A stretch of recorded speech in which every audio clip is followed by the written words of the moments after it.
Assalomu alaykum, hurmatli kuzatuvchilar. Bugun sizlar bilan biz bir xil jadval, lekin har xil Excel varaqlarida har xil nomlar bilan saqlanganlarni bitta jadvalga yig'ishni Power Query orqali o'rganamiz. Bizda Excel faylimiz bor. Har kuni bir xil jadval ketadi, ichidagi ma'lumotlar har xil bo'ladi. Bu testga olingan va bu yerda hozir 100 ta list bor. Excel varog'i bor. 19-iyul 19-yildan 26-oktyabr 2019-yilgacha. Endi bizda masala turibdi, hammasini bitta yaxlit jadvalga yig'ib kelish. Nima qilinadi? Buni hammasini ko'chirib, keyingi listga olib o'tib,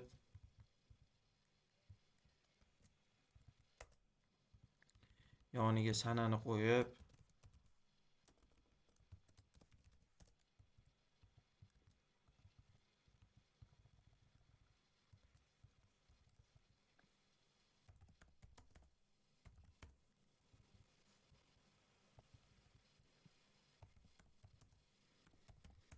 bunda umr o'tib ketadi. Keling shuni Power Query'da oson va tez yo'lini o'rganamiz. Faylimizdan chiqib ketamiz, saqlamaymiz. Yangi fayl ochib, данные bo'limiga kirib, получить данные из файла из книги. Va biz kerakli papkaga kirib, kerakli faylni tanlaymiz, import knopkasini bosamiz. Bizda mana 100 ta listimiz bor. Xohlasak buni mana bunaqasiga bitta qo'shib chiqishimiz mumkin. Lekin ertaga boshqa chislo, boshqa sanada yangi varaqlar paydo bo'lsa, ularni ko'rmaydi. Shuning uchun nima qilamiz? Biz bittasini olaylik, yetadi. Qolganini ichidan to'g'irlaveramiz. Mana bizga предварительный просмотр, ya'ni oldindan ko'rish imkonini beryapti. Jadval fayl listimizda qanaqa jadval turganini. Преобразовать данные deymiz. Va bizni Power Query ish muhitiga olib o'tadi. Bu yerda biz hech narsani bosmasdan, mana sizlarda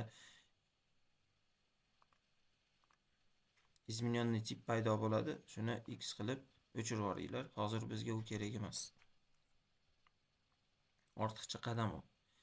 Biz просмотр bo'limiga o'tib, расширенный redaktorga kiramiz yoki главный ichida ham расширенный redaktor bor. O'sha расширенный redaktorga kiramiz. Bu yerda mana ko'rib turibmiz.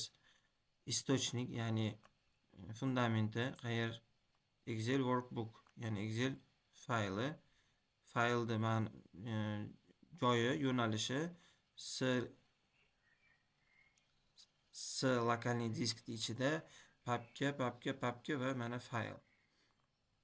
Va bizda mana bu yerda bitta listni olyapti, источник deb mana bitta listni qabul qilyapti.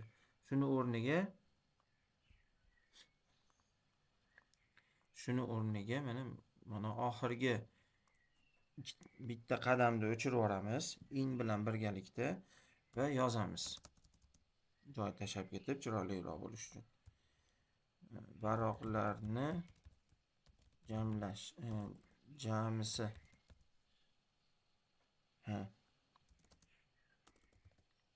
Barobar. Endi bizda Power Query'da shunaqa funksiya borki, listda Excel'da faylni ichidan qanaqadir bir narsani tortib keladigan. Ya'ni bu table select rows. Mana. Qavusni ochamiz. Bu funksiya haqida yana ham to'liqroq o'rganmoqchi bo'lsanglar, YouTube'da ma'lumotlar juda ko'p. Agar kuzatib borsanglar, o'zbekcha kontentda ham tushuntirishga harakat qilaman men. Endi bunda aytamiz biz eski qadam, источник. Ruschaga o'tkazib olaylik. Mana источник. Virgul qo'yib turib, har biri each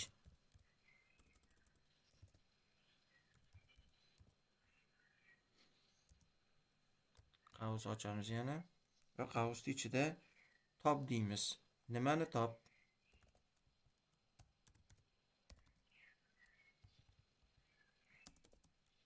Listni. Mana. Shunda bizda faylimizdagi barcha listni bizga olib kelib beradi. Umumiy jadvalda emas, rasmda emas, faqatgina listni va uning ichidagi ma'lumotlarni. Uning ichidagi ma'lumotlarni biz sizlar bilan yana ko'rib chiqamiz. Xo'p. Let komandamizni yopamiz.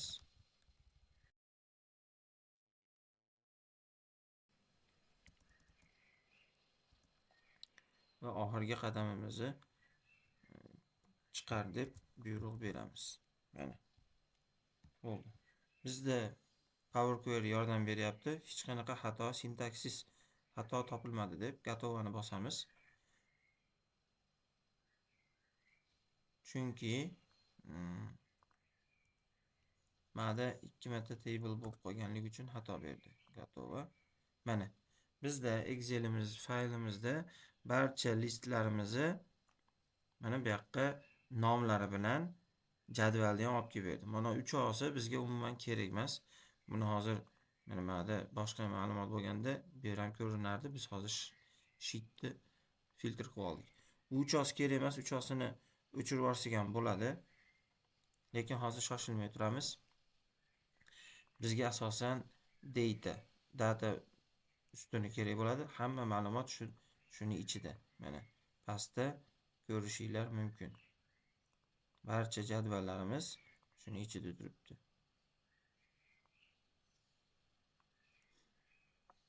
Biz mana va o'ngga va chapga qaratilgan yo'naltirilgan strelkalarni bosamizda bu yerda mana razmerni turibdi. Kolonnalarni ko'rsatilyapti, nechta ustun borligini va bu yerda mana va belgini olib tashlashimiz kerak. Bu belgi nima? Bu belgi mana data ustunini nomini har bitta ustunga qo'shib chiqamanmi deb so'rayapti. Yo'q, bizga u narsa kerak emas. Mana bizda jadvalimizdagi barcha ustunlarni olib chiqib berdi. Bizga kerakli ustun bu birinchi faylning nomi va 6-gacha bo'lgan ustunlar kerak. Qolganlari kerak emas. Belgilagandan keyin sichqonchani o'ng tarafini любой belgilagan ustunimizga bosamiz va удалить другие столбцы qilamiz. Mana. O'chirib tashladik. Endi bizga birinchi ustun nomi bo'lish kerak. Endi hozir bu yerda biz bu odatiy holdan использовать первую строку в качестве заголовков desek, unda mana bu sana nomi o'tib qoladi. Keyinchalik bu katta muammo bo'ladi. Nimaga? Agar listning nomi o'zgarsa, mana shu ustun 19.07.2019 ni topolmadi deb xato beradi. O'shuning uchun kelinglar nomini o'zimiz ruchnoy to'g'irlab qo'yamiz. Sana deymiz. Endi listning nomini biz sana qo'yganimiz uchun bizga sana ustuni kerak. Listning nomidan olamiz. Kontrakt nomer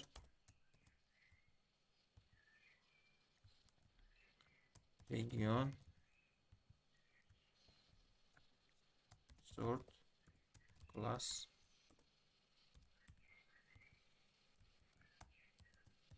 tip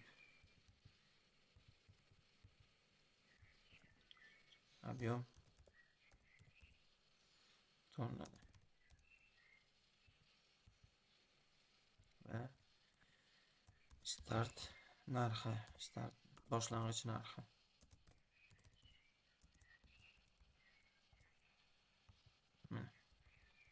Endi biz любой ustunda shu nomlarni yo'qotib yuborganimiz yaxshi bo'ladi. Uning uchun любой ustunga farqi yo'q.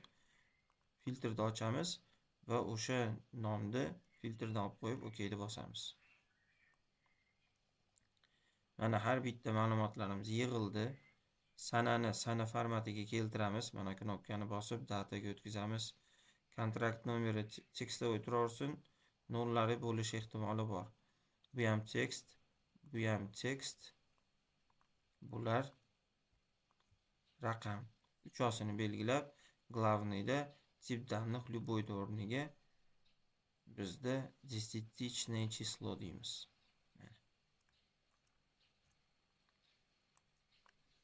Va qarabsizki, bizda hamma ma'lumot yig'ildi.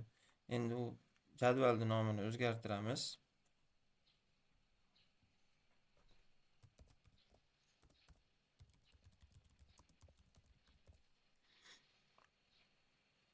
Va glavniyga kirib, закрыть и загрузить deb mana bu strelkasiga bosamiz. Закрыть и загрузить v qilib tablitsani bizga kerakli joyiga tashlab ber deymiz. Okay.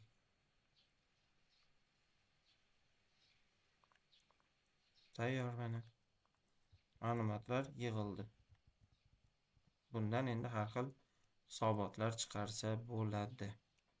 Misol uchun сводный tablitsa qilib regionlar bo'yicha jami savdoni tonnasini ham ko'rishimiz mumkin.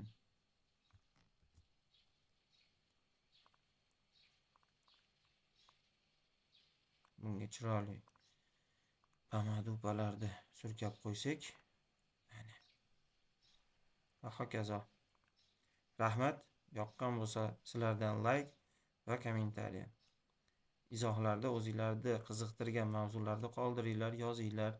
Savolinglar bo'lsa beringlar, javob berishga harakat qilaman. Ko'rganinglar uchun, vaqtinglarni ajratganinglar uchun rahmat katta.